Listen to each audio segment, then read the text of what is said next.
Hey everyone, Larry Walsh here for Challenomics in the Margins. I've been telling people over the last year or so that the inflation rates and the economic headwinds we're experiencing are not necessarily a result of the pandemic or even the war in Ukraine, but the bill that we have to pay for the 2007 2009 Great Recession. Now, you go back there and you remember that governments and central banks poured trillions of dollars into regional economies to prop them up from collapse. They were afraid that if they didn't staunch the bleeding, that the economies would sink into a economic doldrums that would eclipse the Great Depression. Now, this created an extended period of relatively healthy but low growth, and free money. Interest rates remained next to nothing over the past decade. Now, this leads us to today's topic, which is the chaotic tech market. Derek Thompson, the host of the very popular podcast Plain English, and a writer for The Atlantic, on his recent Thanksgiving Megapod episode where he talked about the surprise change in leadership at Disney, the FTX crypto meltdown, and all the craziness happening at Twitter with Elon Musk, offered up his thoughts on what's behind this. And he calls it the interest rate theory of everything.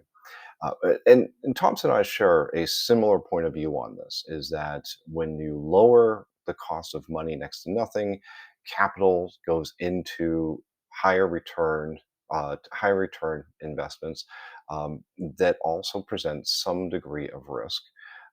And that created some unhealthy behavior. Now, what is that unhealthy behavior? Is that it subsidized a lot of things that we presume to be either free or low cost.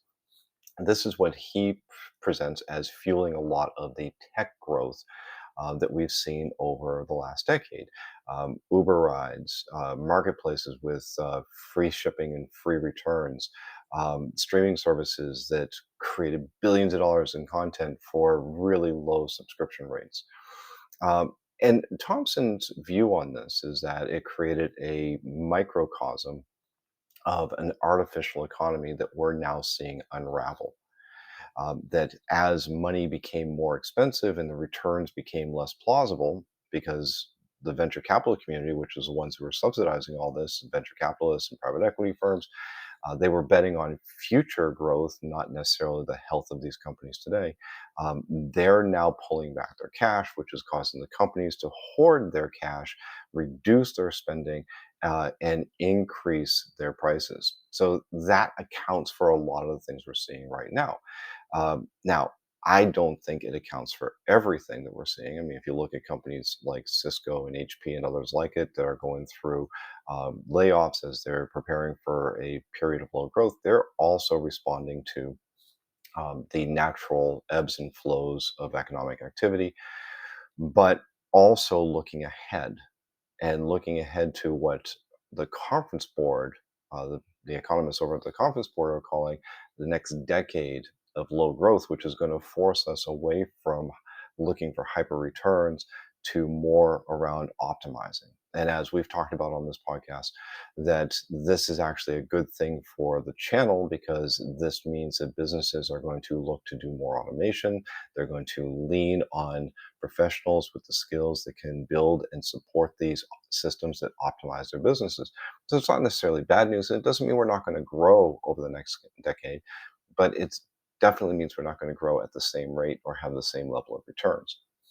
Um, so, anyways, I thought I would share that. If you're interested, I highly recommend going and listening to Derek Thompson's podcast, Plain English. The links for it is down below.